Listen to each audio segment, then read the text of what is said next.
गोलीय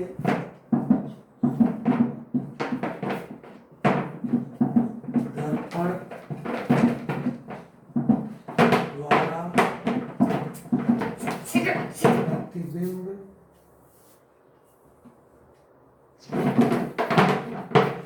का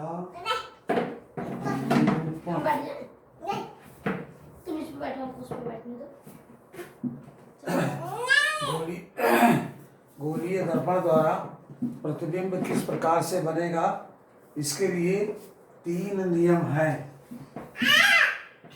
3 नियम। पहला है, जब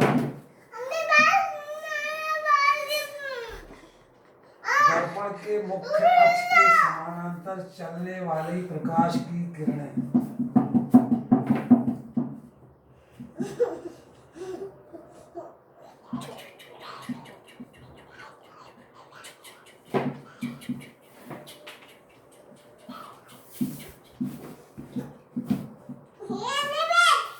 दर्पण के मुख्य अक्ष के समानांतर चलने वाली प्रकाश की किरणें उसके फोकस से हो, परावर्तन के पश्चात उसके फोकस से हो करके जाती है। जैसे ये है,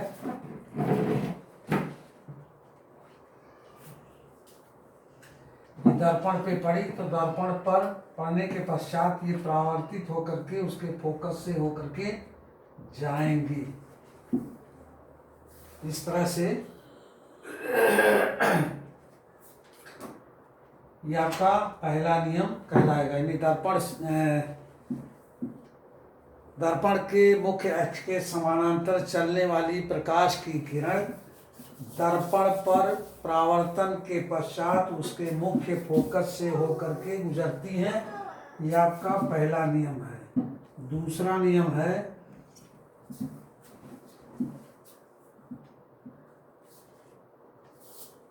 दर्पण के मुख्य अक्ष के फोकस से होकर के जाने वाली प्रकाश की किरण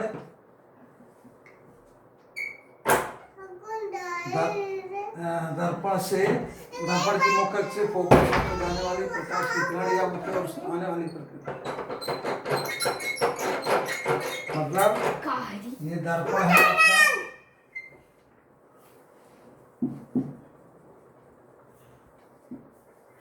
ये P, ये C, ये तो इसमें ये बोल रहे हैं कि दर्पण के मुख्य फोकस से आने वाली किरण दर्पण पर पड़ने के पश्चात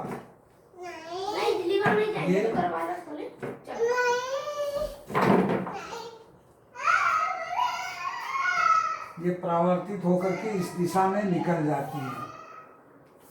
ठीक है, देख लीजिए, दर्पण के मुख्य से फोकस से होकर चले जाने वाली अवतल दर्पण या मुख्य फोकस की ओर जाने वाली उत्तल दर्पण, दोनों में, उत्तल दर्पण और अवतल दर्पण दोनों में प्रकाश की किरण दर्पण से परावर्तित होकर मुख्य अक्ष के समानांतर चली जाएगी।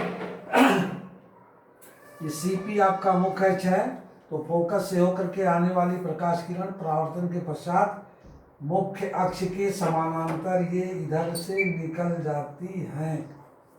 इसी तरह से आपका अवतल दर्पण, उत्तल दर्पण अगर है तो उत्तल दर्पण में भी यही होगा। ये आपका है उत्तल दर्पण, इसके अंदर पॉलिश कर दी जाए, पॉलिश करने के बाद ये बिंदु हो गया P और ये हो गया C, यहाँ हो गया F। तो इस पर जो है, जब कोई प्रकाश की किरण पड़ रही है इधर से, तो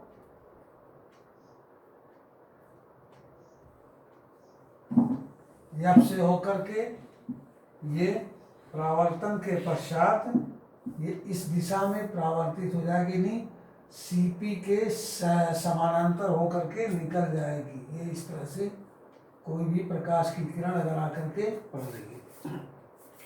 तीसरा नियम है कि दर्पण के वक्रता केंद्र से होकर जाने वाली प्रकाश की किरण, तो वो वक्रता केंद्र से होकर जाने वाली प्रकाश की किरण वक्रता केंद्र से ही वापस होकर के चली जाएगी, चाहे वो आपका अवतल दर्पण हो चाहे उत्तल दर्पण हो। इस तरह से दर्पण रहेगा, इसमें P हो गया, C हो गया और F। तो इस तरह से आने वाली प्रकाश की किरण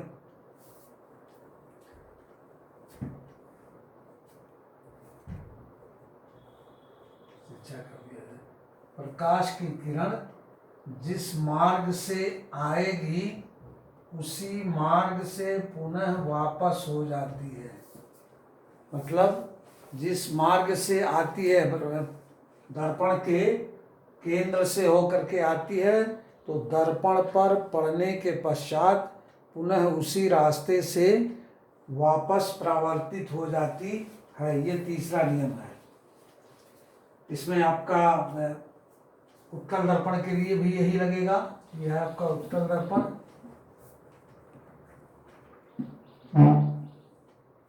ये P हो गया, ये C हो गया और यहाँ रहेगा F। तो कोई भी प्रकाश की किरण जब आएगी C, तो जिस दिशा में आएगी उसी दिशा में वापस भी हो जाएगी। ये इसी दिशा में वापस हो जाएगी, यानी वक्रता केंद्र से आती हुई वापस हो जाएगी, फिर वक्रता केंद्र से।